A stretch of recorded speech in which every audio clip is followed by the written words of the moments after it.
Et même Abdullah et Jet. Donc Abdullah et Jet, les gars, c'est les deux seuls rebeux qu'on le voit dans tous les mangas, je crois. Dans tout manga confondu, je crois que c'est les deux seuls rebeux qu'on a. Et au début, ils n'étaient pas mis en valeur, mais là, les deux ont rejoint la flotte de Luffy, donc ça fait plaisir. Ça fait grave plaisir. Ont essayé d'obtenir la prime de Kuma, mais Kuma a détruit leur bateau. Wesh, pourquoi il abuse Oda, wesh, pourquoi il fait ça? Il fait passer les deux seuls rebeux de l'histoire pour des gars qui veulent le tuer sans s'en prendre au mec que tout le monde aime. Ça se fait pas, wesh.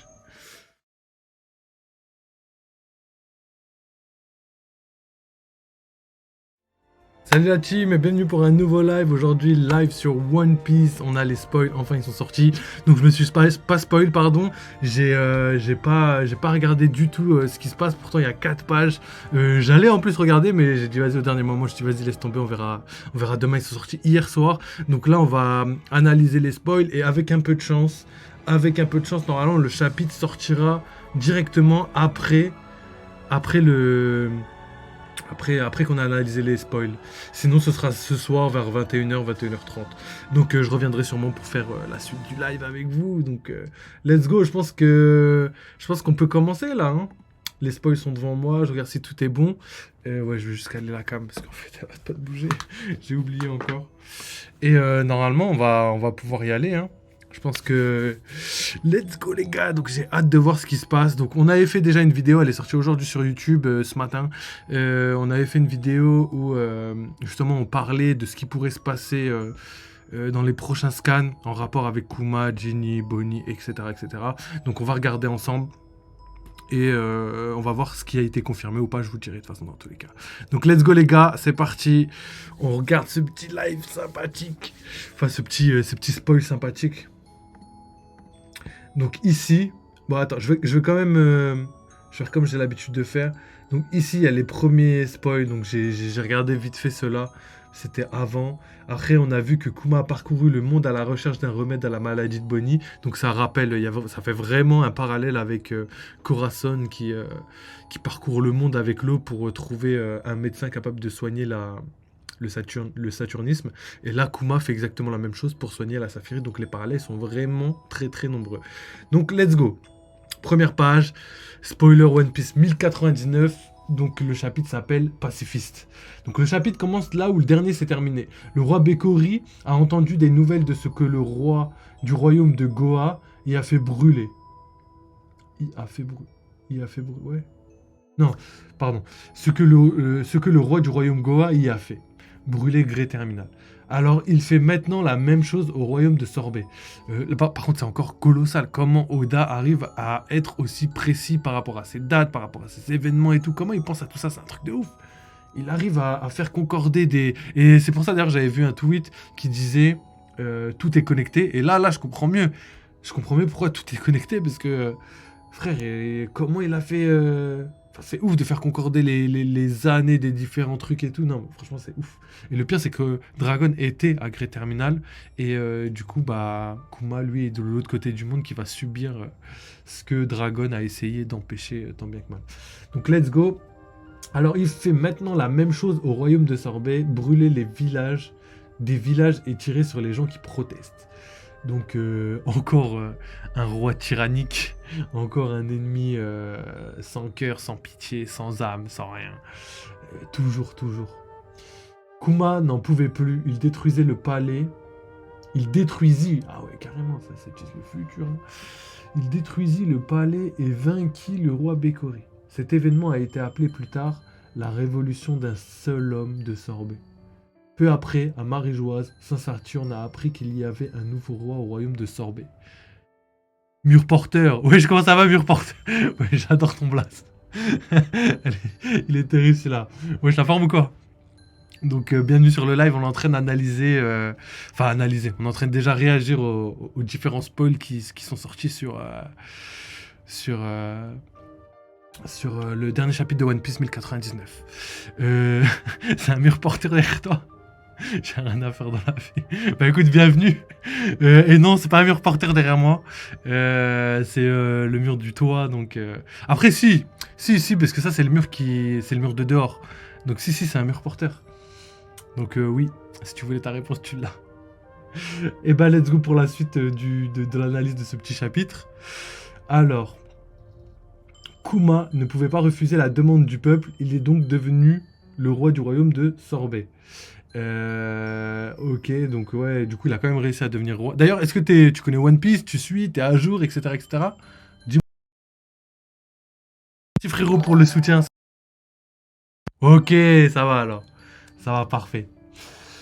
Cependant, il vivait toujours dans l'église et celui qui dirigeait le royaume de Sorpé était le roi Bulldog, qui était le roi d'il y a 2 générations.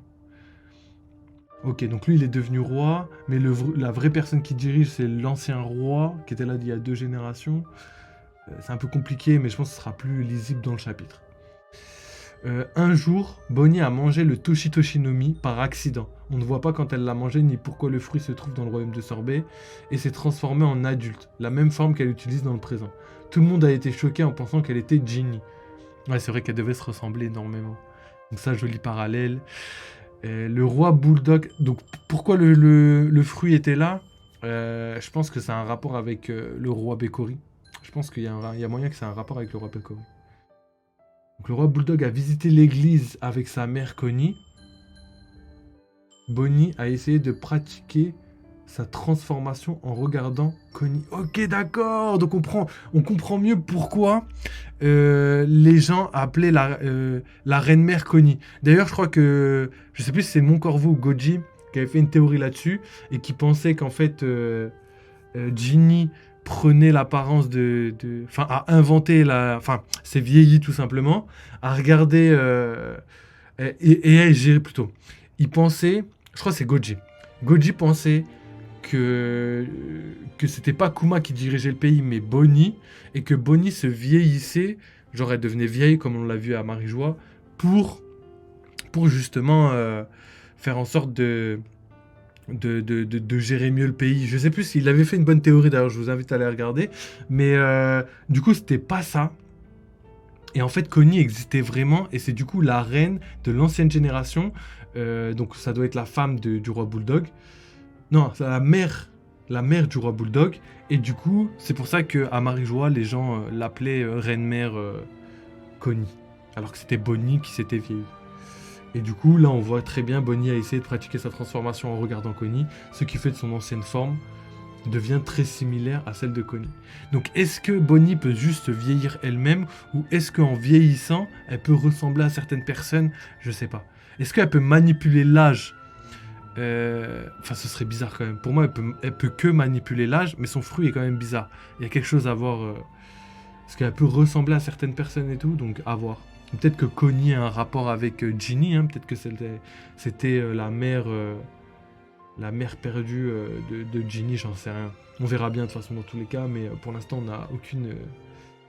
Parce que vraiment, Bonnie, Connie, c'est vraiment C-O-N-E-W et enfin B-O-2-N-E-W. Donc c'est vraiment, il n'y a qu'une lettre qui change, les deux. Peut-être qu'ils ont un rapport, je sais pas du tout. Donc, continuons. Ce qui a fait de son ancienne forme. Non, ce qui a fait que son ancienne forme devient très similaire à celle de Connie. Il y a une scène de gag dans cette partie où tout le monde les confond. Ok. Donc, Oda, toujours dans l'humour, ça j'aime beaucoup Oda. Ok. Le roi Bulldog a apporté de mauvaises nouvelles à Kuma. L'ancien roi Bekuri, qui s'était encore échappé, avait maintenant le gouvernement mondial de son côté. La nouvelle est tombée. Kuma l'a renversé pour prendre le pouvoir et il est maintenant un dirigeant maléfique au royaume de Sorbet. La marine veut donc prêter leur force à Bekuri pour reprendre le royaume de Sorbet. Donc encore une validation, les gars, encore une théorie validée. Donc nous, on pensait que c'était la marine qui avait donné, enfin la marine, le gouvernement mondial qui avait donné, et du coup ça s'est avéré être vrai. Donc c'est bien enfin le gouvernement mondial qui a, enfin par l'intermédiaire de Bekori, le gouvernement mondial a désigné Kuma comme étant le roi tyrannique. C'est pour ça qu'en fait Kuma est considéré comme quelqu'un d'un tyran parce que c'est l'image que Bekori a de Kuma. Et du coup validé, je suis assez content. Après, c'était pas trop difficile à comprendre, mais je suis assez content que ce soit validé. La nouvelle est tombée. Ok. Donc, la marine veut donc prêter leur force à Bekuri pour reprendre le royaume de Sorbet. Donc, Là, on va voir, je dirais pas une guerre, mais on va voir la suite. Et du coup, je pensais qu'au chapitre 1100, le chapitre s'arrêterait. D'ailleurs, on va voir à la fin des spoils. Mais là, vu tout ce qu'il y a à faire, je pense qu'il y a encore des trucs à dire sur le passé de Kuma. Je pense. Kuma a décidé de s'occuper de Bekori pour de bon, mais il ne pourra plus rester au royaume de Sorbet après ça. Kuma confie le royaume de Sorbet à Bulldog. Il emmènera Bonnie vivre avec lui dans le château et s'assurera que Bonnie ne touche pas à la lumière du jour. Donc du coup, Bonnie est censé rester avec Bulldog et la reine Connie pour éviter justement qu'elle soit à la lumière du jour, pour éviter qu'elle meure et qu'elle soit surveillée par quelqu'un. Et le Kuma, lui, va prendre encore une fois, il va prendre toutes les responsabilités sur ses épaules pour assumer ce que fait, enfin, assumer les péchés des hommes, j'ai envie de dire tout simplement. Parce que là, encore une fois, c'est un roi tyrannique qui veut récupérer son pouvoir en compagnie de la justice, entre guillemets. Et au final, on voit clairement que les deux personnes qui sont censées représenter le bien, ils sont là pour détrôner quelqu'un qui est humainement... je crois qu'il n'y a pas plus gentil. Il n'y a pas plus gentil. Le royaume de Sorbet ne pouvait pas rêver meilleur roi. Et c'est l'ancien roi tyrannique que tout le monde détestait, qui brûle des villages, etc., qui veut qui veut se taper avec Kuma. Non mais là, le monde tourne à l'envers dans One Piece. Il y a One Piece, il y a Gapadre. Ouais, Gapadre, comment tu vas la forme? Bienvenue sur le live. Donc let's go. Là, on analyse Enfin, on analyse. On réagit d'abord au dernier spoil de One Piece. Et normalement, prochainement, on devrait pouvoir analyser ça juste après. D'ailleurs, le scan sort aujourd'hui, ce soir, sûrement 19h. 19h, non, peut-être plus tard, peut-être 21h. Je pense 21h, le scan est sorti. Du coup, normalement, je reviens ce soir pour analyser ça ensemble, qu'on ait vraiment la fin, le fin mot de l'histoire, entre guillemets. Ben écoute, merci, hein. Tout va bien, en forme, bah tant mieux, je suis content que tu sois en forme, nous aussi, hein, ici tout va bien, ça taffe dur, on va essayer de continuer, normalement il y a même un live jeu vidéo entre les deux lives, donc ça fera 3 lives aujourd'hui, on bosse, il faut.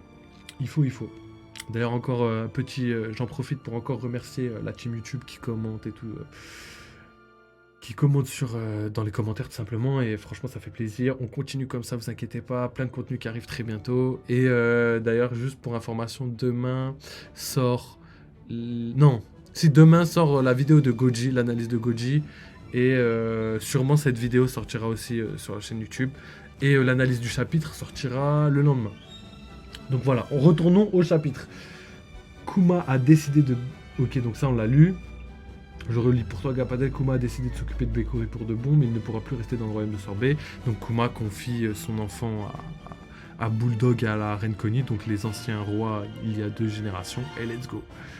La team YouTube, vous êtes les rois. J'avoue, la team YouTube, au top les gars. Au top. Donc passons à la page suivante. Du coup, ça fait beaucoup d'informations pour un petit chapitre. Je suis choqué, hein. Enfin, pour un chapitre de transition, vu que normalement le chapitre 1100 est censé être légendaire, donc ça fait quand même beaucoup d'informations. Donc Kuma est ensuite sorti pour voir Bekori face à face. Bekori était accompagné d'une flotte de la marine au milieu de la mer. Bekori, donc là c'est les dialogues, tuez-le, c'est le tyran qui m'a pris le royaume. Kuma a coulé tous les navires à lui tout seul, on ne voit pas si Bekori est mort ou non. Après cet incident, Kuma s'est réfugié en mer et est devenu pirate. Il avait de nombreux surnoms diaboliques et une prime très élevée en raison de sa force.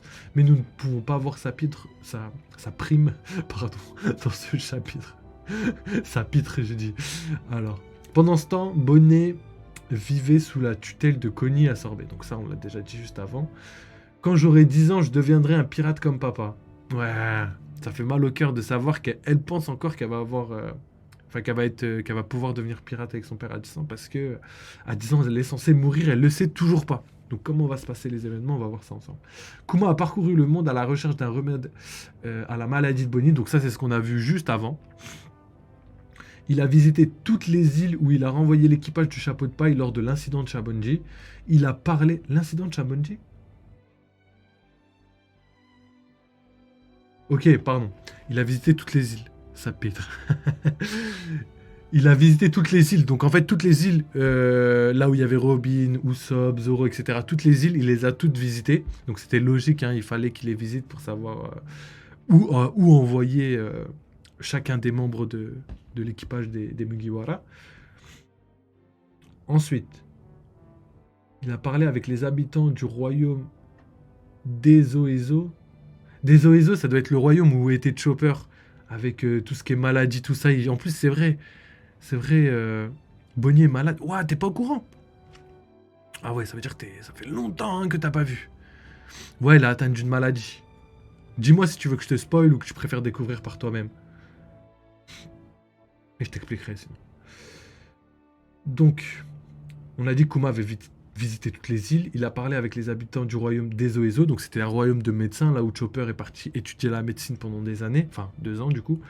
Avec les Ensuite, il est parti sur l'île de Weatheria, là où il y avait Nami, pour étudier justement, pas la météo du coup, mais pour étudier, enfin pour sûrement demander s'ils avaient des, euh, des, des- des raisons scientifiques d'expliquer sa maladie, ou peut-être des miracles, enfin peut-être pas des miracles, mais plutôt un médicament créé scientifiquement, je sais pas, mais en tout cas, je pense que c'est pour ça qu'il est parti là-bas.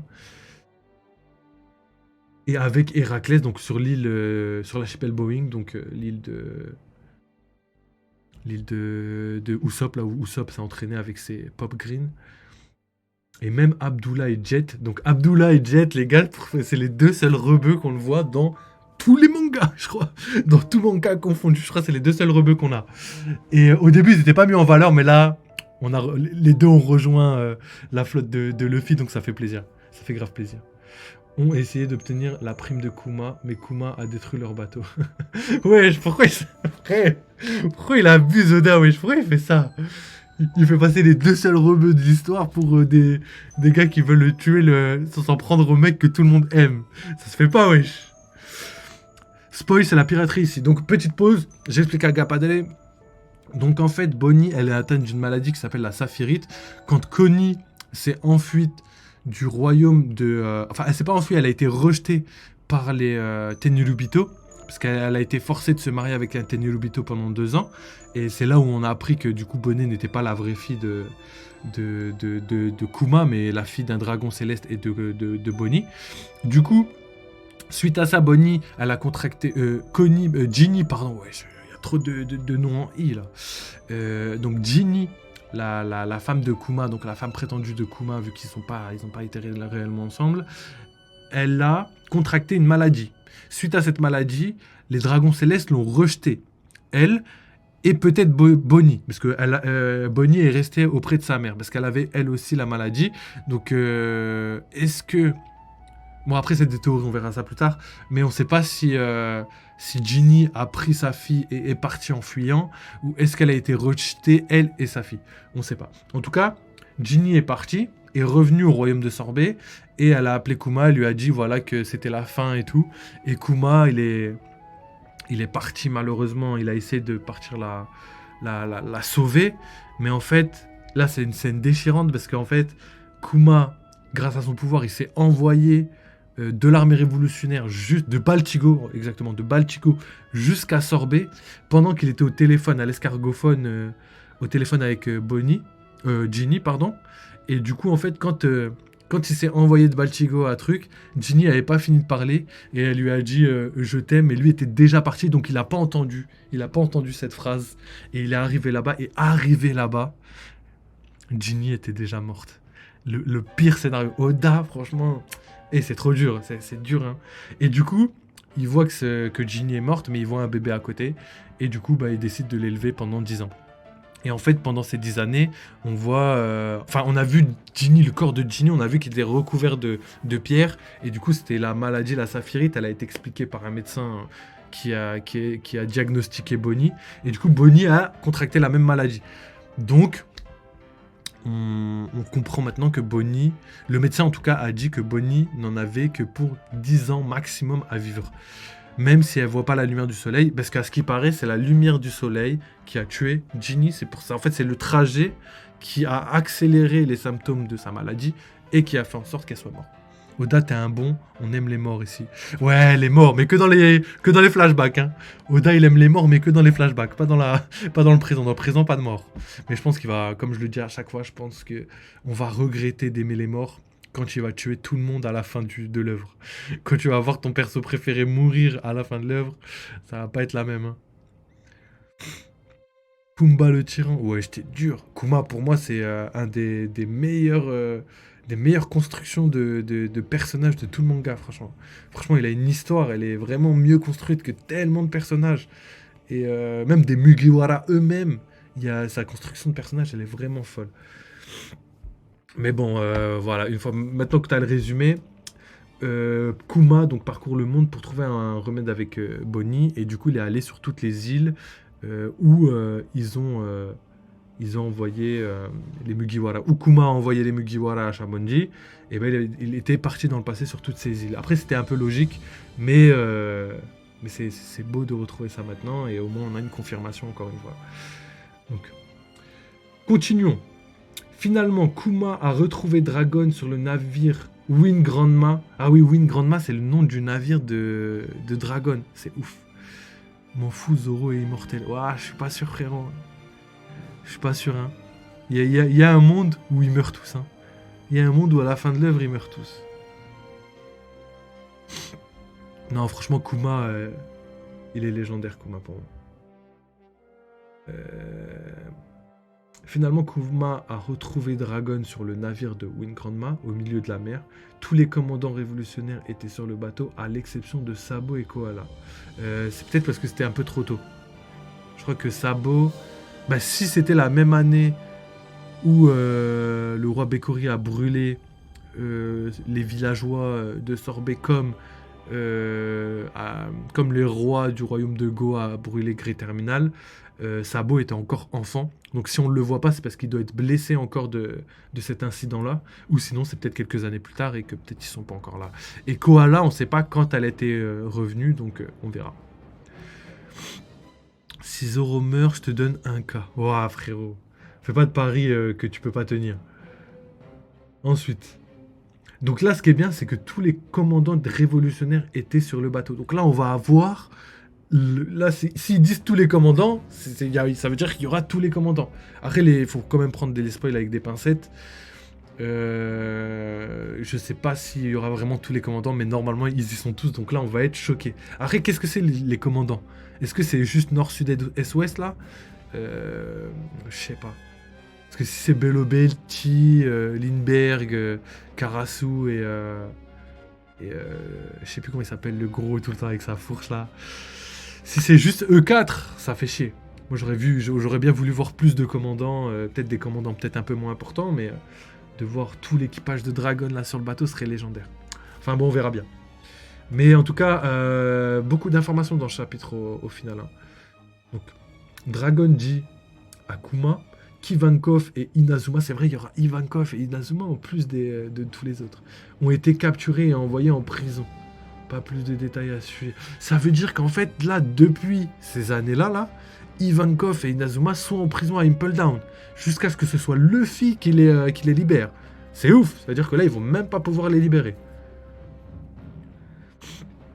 Ensuite, entre-temps, Kuma est devenu un roi, un tyran et maintenant un pirate. Ça, je sais pas pourquoi cette phrase, ils l'ont mis là comme ça.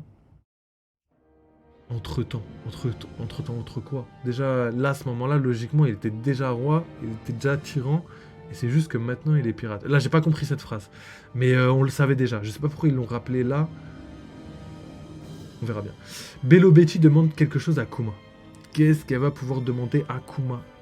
Je veux devenir le commandant de l'armée de l'Est, mais Dragon ne donnera ce poste à personne, à moins que tu ne le permets. Ok, on comprend pourquoi maintenant Bello Betty a repris la place de guerrier de l'Est. Et Dragon, là je suis trop content. Là on apprend énormément d'informations sur Dragon. Là on a Bello Betty dit Dragon ne donnera ce poste à personne, à moins que tu ne le permets. Ça veut dire que vraiment il avait un respect et un amour de ouf pour Ginny. Il voulait jamais remplacer le commandant de cette armée. Et je trouve ça juste légendaire. Déjà, ça montre à quel point Dragon, c'est quelqu'un de bienfaisant. Des fois, on peut en douter un petit peu par rapport à sa réputation, par rapport aux seules informations qu'on a. Mais dans ce genre de phrase, c'est vraiment... Ça veut dire vraiment, il jamais... En plus, là, ça fait quand même longtemps que Ginny, elle est morte. Je crois elle a quoi, 7 ans, 7 ou 8 ans, Bonnie. Donc ça doit faire 7 ou 8 ans qu'elle est morte. Et Dragon l'a toujours pas oublié, tu vois. Ça a beau être un chef de... Enfin, un chef de l'armée des révolutionnaires, il a quand même du cœur. Et ça, c'est ouf.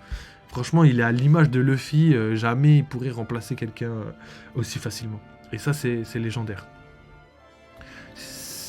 Faut ouvrir un dossier sur Dragon. Soi-disant, un grand chef, il a abandonné ses commandants. Non, je pense pas qu'il a abandonné. À quel moment il aurait abandonné ses commandants? Tu parles de Inazuma et Ivankov? Non, je pense pas. Justement, déjà, c'est marqué qu'on n'a pas plus de détails à ce sujet. S'il n'y a pas plus de détails, c'est qu'il y a une raison valable. Ensuite, il les a pas abandonnés parce qu'au final, s'il les aurait abandonnés, Ivankov et Inazuma ouais, je sais plus parler. Ils auraient été fâchés avec Dragon. Et au final, c'est tout le contraire. Ils ont toujours été loyaux à Dragon. Ça veut dire qu'il y avait une raison valable à tout ça. Ensuite, je pense que quand tu perds deux personnes importantes de ton équipage, tu peux pas aller attaquer la prison d'Impel Down. C'est un peu trop dangereux, je pense, pour lui. Et vu qu'il doit gérer la mer du Nord, enfin North Blue, East Blue, East Blue, enfin West Blue et East Blue et South Blue, pour lui ça doit être trop galère de rassembler toutes ses troupes et perdre énormément de personnes pour sauver deux personnes qui au final n'ont pas eu besoin de lui pour s'en sortir. Ils ont quand même réussi à s'en sortir. Donc pour moi je trouve ça... non franchement c'est un bon capitaine. C'est un bon capitaine.